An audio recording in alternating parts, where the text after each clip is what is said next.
Good afternoon. I'm Doug Eadie, Governance Counsel to the Bloomfield Hills Schools. This is a continuation of the presentation I made on December 11 at the High Impact Governing Educational Workshop. You'll recall that when we adjourned, we had been talking for a few minutes about board standing committees, their benefits, and how to design very effective committees. We were just beginning to look at two really critical roles of well-designed committees. Now, the obvious role is getting ready for board meetings, engaging committee members in helping to shape recommendations to the board and to shape FYI reports to the board. And obviously, this is what everyone thinks about as a major contribution of standing committees. But there's another one that is now getting a fair amount of attention. And that is what you might call the process design role of committees. Now, I'm not talking about designing process alone, but obviously in close cooperation with the superintendent and cabinet members. What we're talking about is each of the standing committees, might be a planning committee, a performance monitoring committee, an external stakeholder relations committee, but each committee in its respective area, working closely with the superintendent and senior administrators in mapping out processes for engaging board members actively, proactively, substantively in the committee's particular functional area. For example, take the planning committee. We talked earlier in this workshop about strategic planning being a gold standard area for committee involvement. And many planning committees I've worked with around the country have determined that a key vehicle for engaging board members early in the strategic planning process is a day-long board superintendent cabinet retreat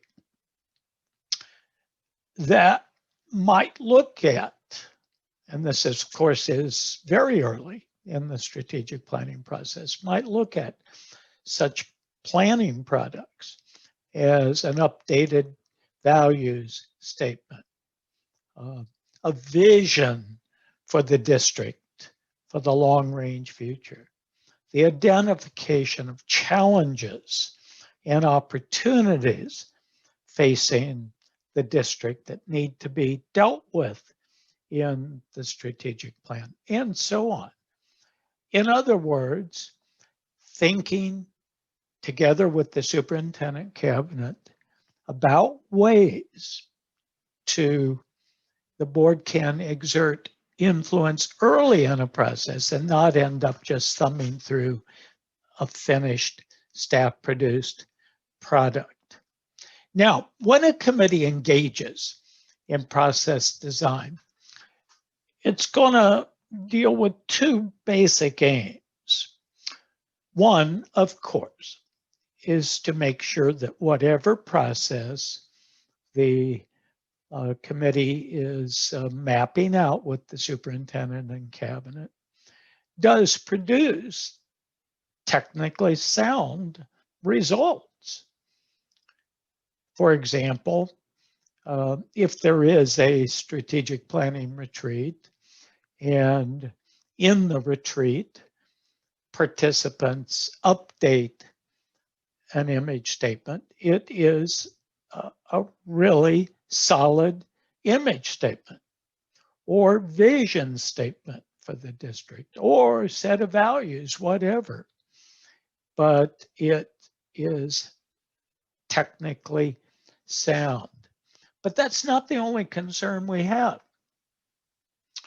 In generating a technically sound governing decision or judgment,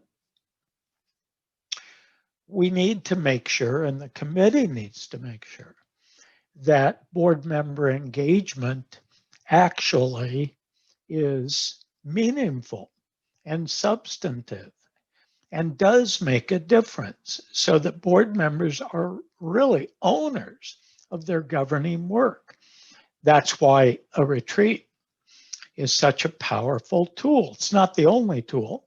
There are other work sessions that can engage board members early in process, but this is a particularly effective one because it occurs early, and if it's well designed, board members do become strong owners.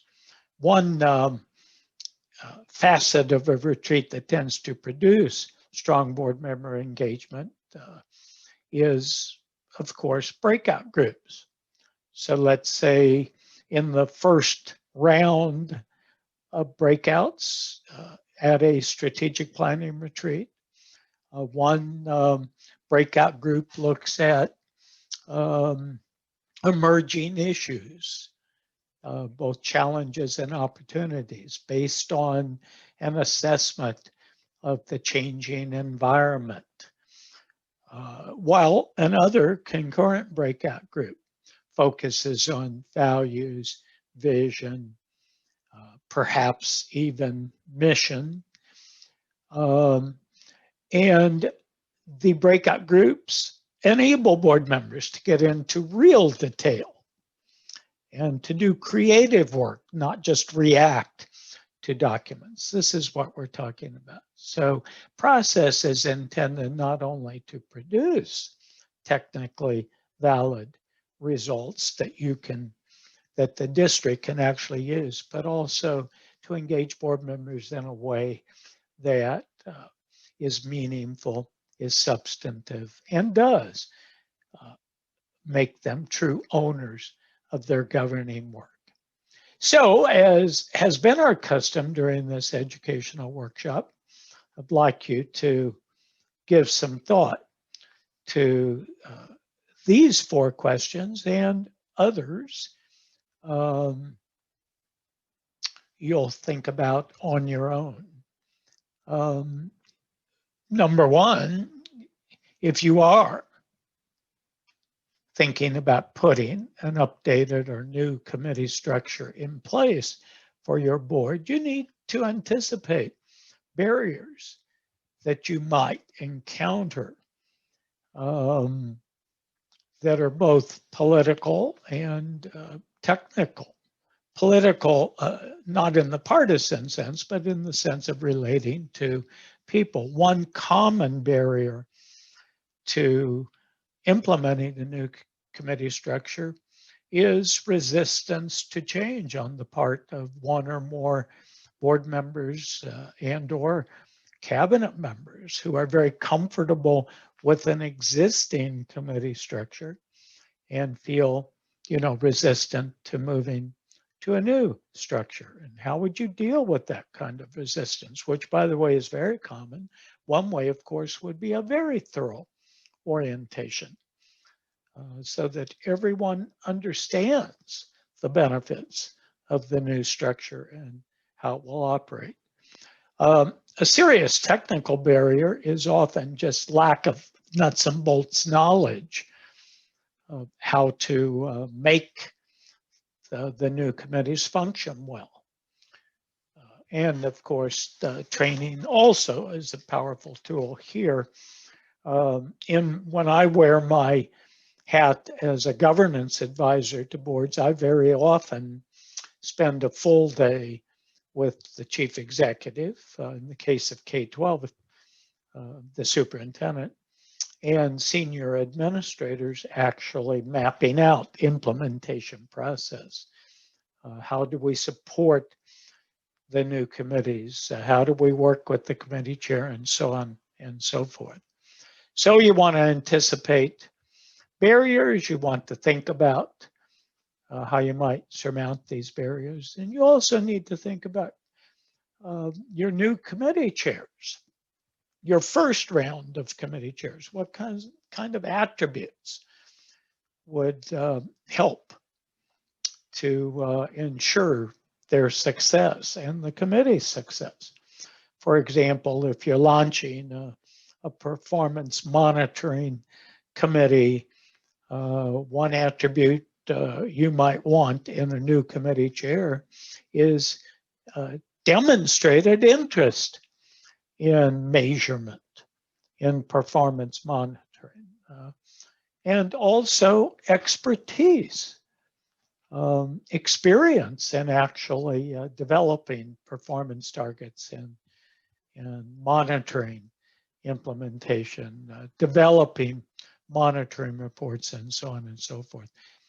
And then you also want to think about, once your committee chairs are in place, how you might help them succeed in leading their committee deliberations. We talked earlier in this workshop about the superintendent assigning the chief staff liaison to each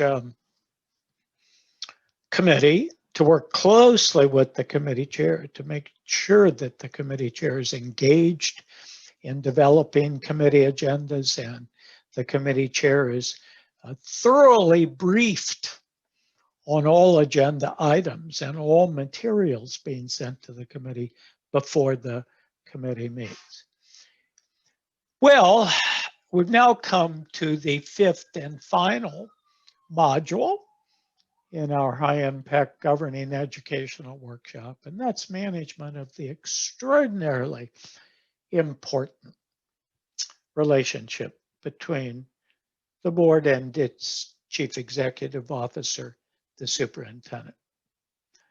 In the best of times, a fairly fragile relationship, I've learned over 30 plus years, that can fairly easily come unraveled if it's not meticulously managed.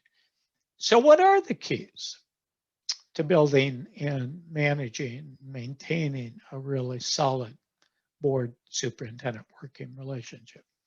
Well, one is, of course, to make sure that your superintendent is what we call board savvy, and we talked about that earlier in the workshop, that the superintendent does spend significant time on governance. My experience has taught me somewhere between 25 and 30% of her time focusing on governance, that the superintendent is really has mastered the details of governance, is a world-class expert in this rapidly changing field called K-12 governance, and so on. A second key, and really, really important, is to have a standing committee of the board responsible for the relationship. Otherwise, it will tend to be dangerously undermanaged. Now, we've already talked about a candidate for this role, the Governance or Board Operations Committee. You'll recall that committee is typically headed by the board president or chair and consists of the chairs of the other standing committees. And once you've assigned the board superintendent relationship to a committee, the odds of its being well managed increase exponentially. It's perhaps the most important of all steps. And once you've got the committee in place, one of the things you want your governance or board operations committee to take responsibility for is mapping out detailed guidelines for board communication and interaction with the superintendent. For example, what kinds of reports the superintendent will send the board, how often the superintendent will meet with individual board members, and so on. And finally, perhaps the most powerful of all tools you have for keeping the board superintendent relationship healthy is evaluation. But I'm talking about a well-designed, outcomes-focused process, not one of those typical every board member fills out a questionnaire in the privacy of her or his own office or study. Talking about something far more powerful than that. Now, I've learned that evaluation can be a powerful tool for accomplishing two important goals. One, to continuously strengthen superintendent performance. Evaluation is one of the preeminent continuous improvement processes for chief executive officers. And the second is to use the process to red flag relationship issues that, if they are not addressed in the near future, can begin to damage the relationship. So what is a well-designed process for board evaluation? Well, here are some of the features that I've seen work very, very well. I've already said, have a committee responsible. And by the way, that is an indispensable step in my experience, to make sure that it's always done annually, formally, and you want the superintendent to be present through most of the process.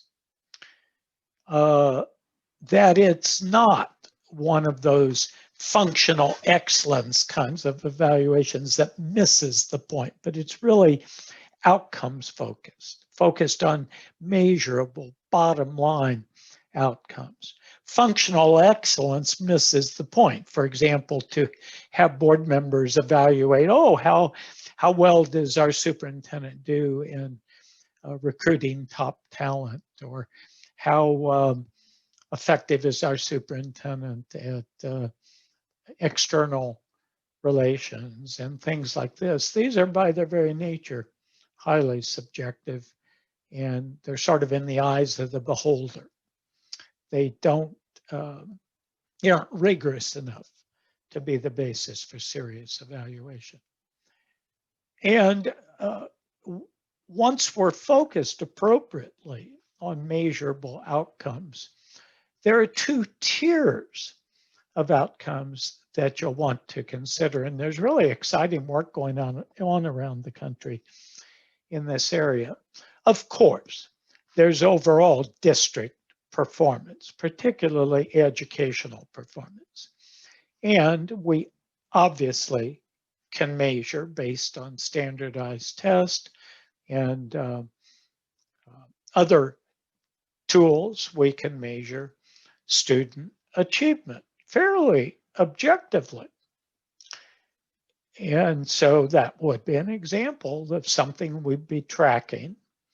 And the superintendent is clearly accountable for goals of that kind. Also, of course, how the district is managing technology. And we've seen under COVID-19 how important it is to understand how to manage distance learning, or what we call virtual, as opposed to in-person education. But there's not only district-wide performance in the areas of education, technology, external relations, and so on. There's also the superintendent's, what I call CEO-centric leadership targets. These are individual superintendent promises to the governance or board operations committee relative to her devotion of significant individual time, the superintendent's time, to achieving very specific targets. They're not district-wide. They're promises the superintendent is making about targets she or he will pay very close attention to over the coming year. And once again, I've already warned you, be careful of using a questionnaire approach. Questionnaires are notoriously weak as an evaluation tool. They are deservedly increasingly out of favor, on the wane, and I strongly counsel more substantive approaches. You would almost never encounter, for example, in a really well-run for-profit or nonprofit corporation, board members filling out questionnaires. For some reason, we find it more commonly in K-12 education. And so you want to be very careful you don't get caught up in that sort of pseudo-scientific approach. Well, superintendent CEO-centric performance targets. Now remember, these are targets the superintendent has determined she should devote a lot of her own time to and make a very distinct priority of her own. They're a small set of promises made to the governance or board operations committee about where she will focus time and attention in the coming year. They tend to fall in these categories. These aren't all of them, but these are four of the most important. Board development and support is an obvious one, since governance is one of the preeminent functions of a strong chief executive officer, a superintendent.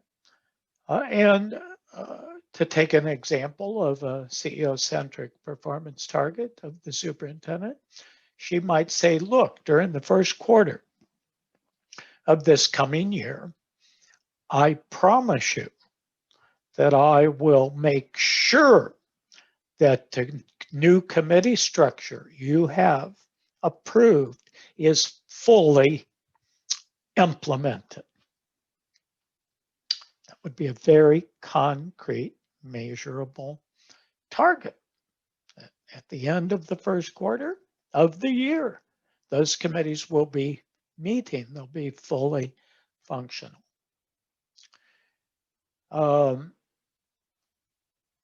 In the area of educational leadership and innovation, a target might be on the heels of COVID-19 that the superintendent will spend significant time and attention on working with the board to come up with a hybrid approach, integrating virtual and in-person instruction in our district. And I think that we're going to see many superintendents around the country adopting this target.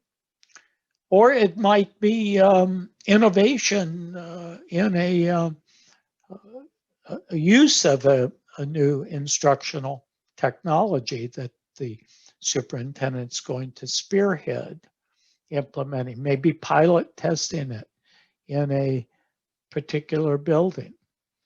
And by the way, education can include things like the superintendent targeting a particular building for attention, an underperforming building.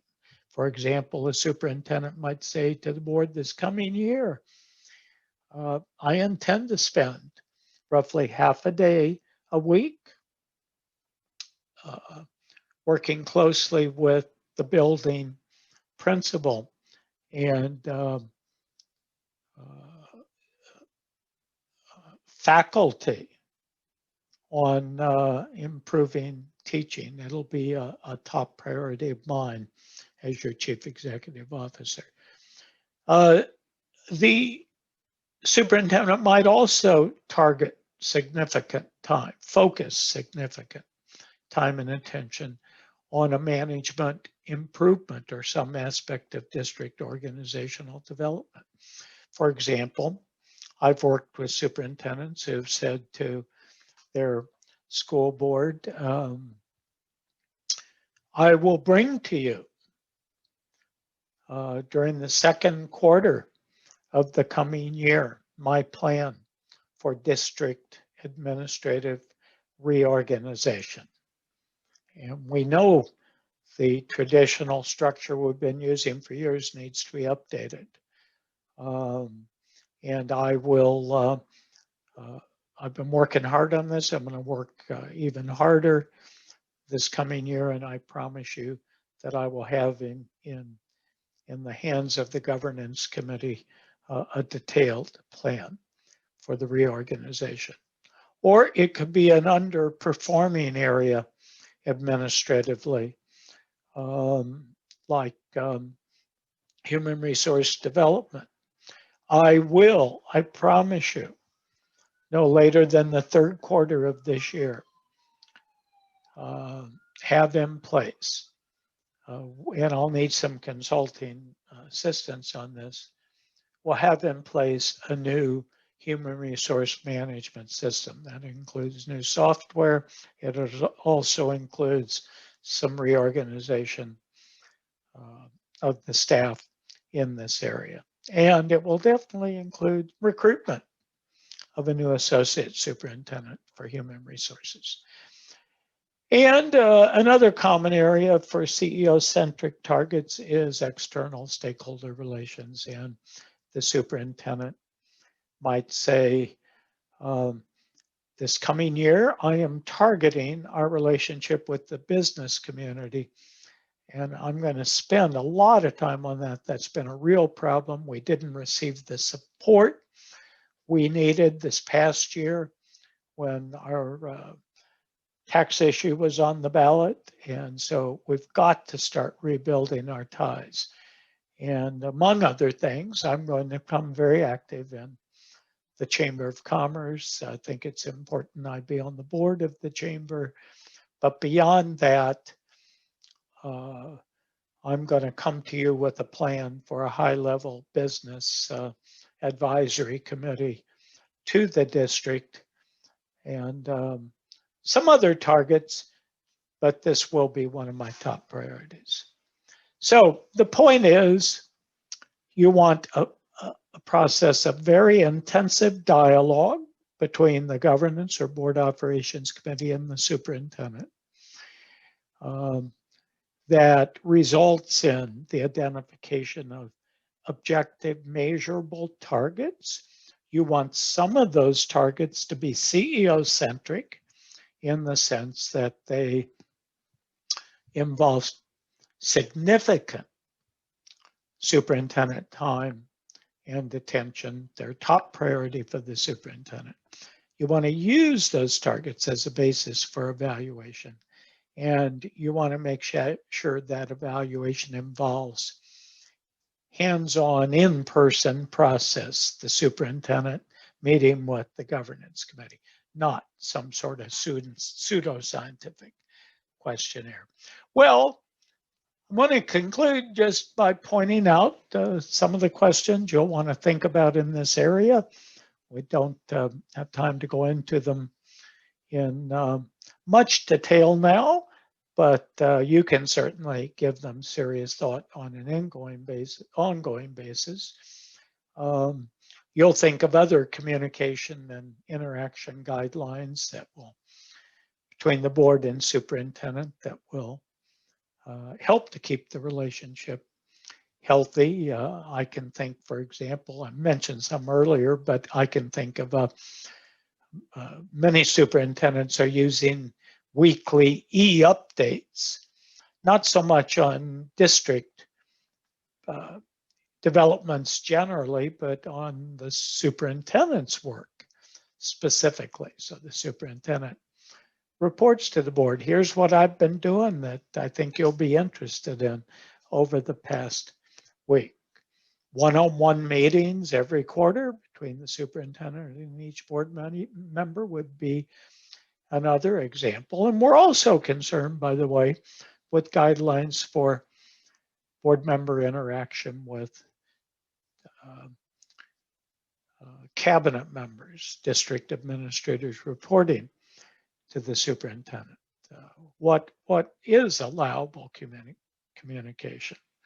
And certainly I think there's wide agreement that individual board members should be able to ask, as I think I said earlier, individual cabinet members questions about fairly routine information rather than bothering the superintendent, but certainly can't be giving cabinet members assignments to spend significant time collecting information. Those would be examples of guidelines. And we also ought to pay attention to things the superintendent can do to ensure that the board president really succeeds in leading the board. For example, many superintendents make sure that they meet at least an hour one-on-one with their board president before every board meeting, going through the agenda in real detail, explaining items.